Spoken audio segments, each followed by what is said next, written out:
They never tell you the real reason most people don't make it past 82. But once you understand the 85% rule, it changes how you look at aging forever. Because the truth is, most people don't die of old age. They die of habits. They die from quiet, daily decisions that slowly chip away at their health, their energy, and their will to keep going. The worst part? Most of those choices feel normal, harmless, even comfortable. That's how they sneak in. That's why they work. See, there's a reason only 15% of people reach 82 and beyond with clarity, strength, and independence. It's not just luck or genes. It's not about eating kale and drinking lemon water. It's about what they avoid. Specifically, 5 daily mistakes that the other 85% make without thinking. And I'm here to walk you through them. Not to scare you, but to show you that most of them can be changed today. Starting now. Let's begin with the first mistake. The one that's so common, it's practically a senior stereotype. Long, unbroken periods of sitting. Whether it's at the kitchen table, in a recliner, or on a front porch swing, many people spend upwards of 10 to 12 hours a day seated. And I get it. The body hurts more. The knees don't bend like they used to, and after a lifetime of rushing around, it feels good to finally slow down. But here's what they don't tell you. When you stop moving, your body doesn't just rest. It begins to shut down. When your muscles go unused, they begin to shrink. Not over years, over weeks. Your circulation drops. Your bones weaken. Your digestion stalls. Your energy tanks. Your immune system doesn't get the oxygen it needs. Even your brain fogs up, all from too much sitting. And no, it doesn't have to be that way. You don't need a gym membership or fancy equipment. Just start small. Set a timer. Every 30 minutes, stand up and stretch. Take a few steps. Swing your arms. Rotate your ankles. It might feel silly at first, but your heart, lungs, and legs will thank you. Because sitting all day isn't rest. It's rehearsal for death. The second mistake is more invisible, but far more dangerous. It's social isolation. Loneliness has been linked to everything from heart attacks to Alzheimer's, but people shrug it off. I'm just a private person, they say. I don't need anyone. But that's not true. We all need someone. Not 5 people. Not a crowd. Just 1 or 2 meaningful, regular connections. Humans are social creatures, even if we get grumpy. The brain needs conversation like the body needs water. Without it, we dry up. Our memory fades. Our mood drops. Our blood pressure climbs. Our immune system crashes. All from being alone too long. And I know it's hard. Friends pass away. Family moves on. Neighbors change. Invitations dry up. But here's the truth most won't say out loud. Connection is your job now. Waiting for someone else to reach out is a losing game. Be the one who makes the call.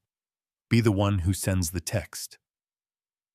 Join a group, even if it feels awkward. Say yes, even when your instinct is to stay home. That effort is life-saving. Because if you don't feed your social life, it will starve you back. Now, mistake number 3 is sneaky. It sounds like wisdom, but it's really fear in disguise. It's the voice in your head that says, I'm too old for that. Too old to learn. Too old to travel. Too old to start over. It's the mental habit of shrinking your world down until it fits inside a television screen. And that's dangerous. Because when you stop learning, your brain starts dying. That's not an exaggeration. Neuroplasticity, the brain's ability to grow new connections, never goes away. But it needs challenge. It needs confusion. It needs you to be a beginner again. So ask yourself this. When was the last time you learned something new? I'm not talking about trivia. I mean something that made you sweat a little, something that frustrated you. That's the good stuff. That's the growth. Try a new hobby, learn a new dance, take a class online. Ask your grandchild how to use that confusing phone. Even reading a different kind of book stretches the mind. Curiosity is youth. The minute you lose it, age rushes in like a flood. Mistake number 4 might be the most underestimated one of all: bad sleep. Not just short sleep, unrestful, broken, shallow sleep. As we age, our sleep naturally changes. But too many people treat that change like a life sentence. They start saying things like, "I only sleep 4 hours these days," and wear it like a badge of honor. But sleep isn't optional. It's essential. It clears toxins from the brain. It resets hormones. It lowers inflammation. Poor sleep doesn't just make you tired. It literally shortens your life. The solution isn't sleeping pills, which can make things worse. It's structure. Build a sleep routine. Go to bed at the same time each night. Avoid screens an hour before sleep. Dim the lights. Keep your room cool and dark. Use white noise if needed. Avoid caffeine after 2 in the afternoon. Try magnesium. Try gentle stretches. You don't have to do everything. Just try something.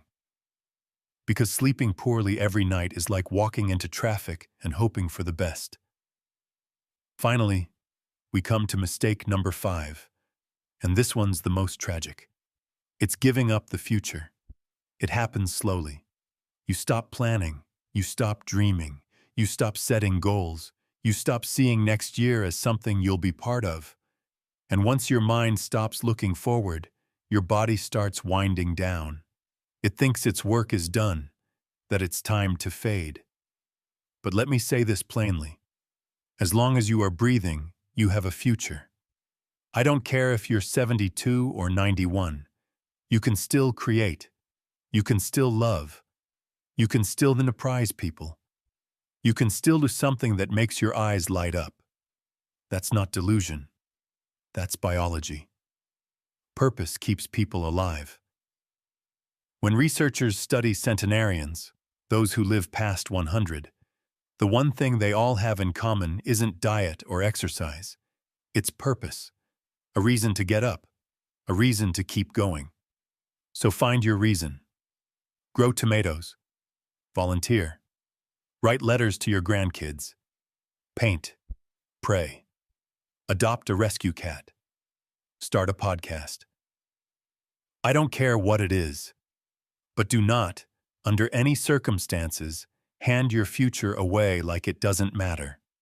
Because if you don't claim it, no one else will.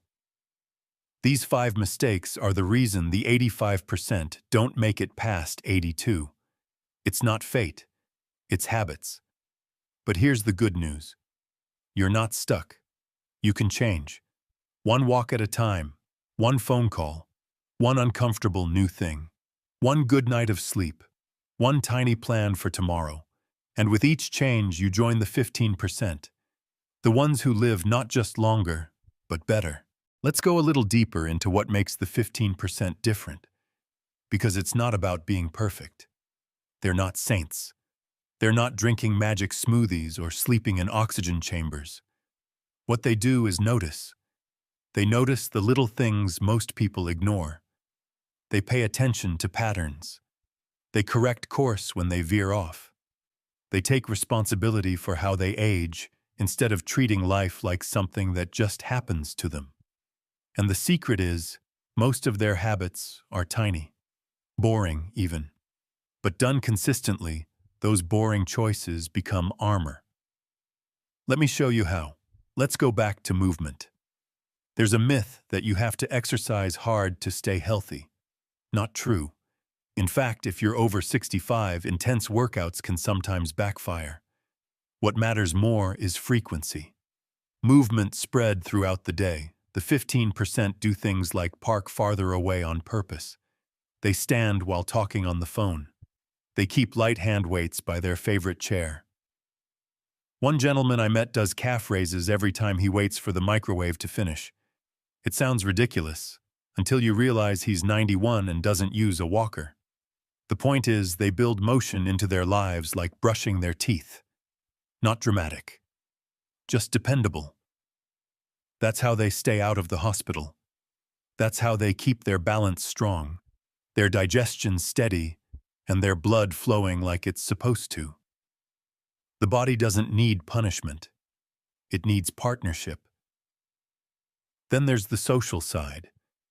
The 15% are not necessarily extroverts. Some of them are deeply introverted. But they don't isolate. They have what I call a connection strategy. They don't leave relationships up to chance. One woman I know has a weekly phone schedule. She calls one grandchild on Mondays, her sister on Wednesdays, and an old coworker on Fridays. It's simple, but it gives her a rhythm of belonging. Another man volunteers at a community garden, not because he loves gardening, but because it gives him a reason to talk to others. They swap stories, trade tomatoes, and tease each other. It's low pressure. But those little moments build into something priceless, a sense of being seen. And that's what keeps people alive longer. Not just breathing, living. Now let's talk about the mindset around learning. This one's powerful. The 15% treat their brain like a muscle, not a museum. They don't preserve it behind glass and avoid stress. They flex it. They let it strain a little. That strain, that moment of, I don't get this, is gold. One man I interviewed started teaching himself Spanish at 78, not because he needed it, just because he could. Keeps the cobwebs off, he told me. Another woman joined a tech group where she learned to make digital scrapbooks. She said at first she felt like a fool. I didn't know what half the buttons meant, she laughed. But now, she's the one helping new members log in. That process of feeling dumb, pushing through, and eventually mastering something, that's cognitive magic. It grows neural pathways. It slows decline. It keeps your mind sharp enough to notice when something's wrong with your health, to speak up at the doctor's office, to remember your appointments and your medication. Brain fitness isn't trivia night. It's your survival. And then there's sleep, the underrated miracle drug. The 15% guard their sleep like a treasure. They don't just hope for rest, they plan for it. They have habits that cue the body to shut down and recover. Some use gentle music. Some journal before bed to clear the mind. One woman I spoke with sips chamomile tea in the same mug every night at 8. She calls it sending the bat signal to my brain. Her body now knows tea means bedtime is near. They also treat their bedroom like a sleep temple. No phones, no blinking clocks, no piles of laundry staring at them. Just peace, cool air, soft sheets, darkness. Your body can't rest in chaos. It needs signals, cues, repetition. If you struggle with sleep, look at your ritual. Is it rushed? Is it stressful? Are you falling asleep to noise and light? Change it. Your body is begging you to take rest seriously. When you don't, every other part of your health begins to unravel. And now, maybe the most important shift of all, the future mindset. The 15% refuse to be forgotten. They do not accept irrelevance. They stay curious. They make plans, even small ones. A friend of mine started a walking club in her neighborhood. Just 3 people. But she prints out routes, brings granola bars, takes photos. She turned it into an event. Why? Because it gives me something to look forward to, she said. That's everything. Another man writes postcards to his grandkids, not emails, postcards. I want them to remember my handwriting, he told me. That's not just sentiment, that's legacy. That's purpose. That's staying in the picture instead of quietly fading into the background. When people stop seeing themselves in the future, the body listens, it slows, it gives up. But when you say, "Next year I'll try this," or "Someday I want to go there," the body perks up. It leans in. It makes room for more life. That's not just poetic, it's biological. So where do you begin? Right now. Today. Pick one thing. Move your body for 10 minutes. Call someone you've been thinking about. Learn something that confuses you. Clean your bedroom like it's the most important space in your home. Or make one tiny plan for next week that excites you.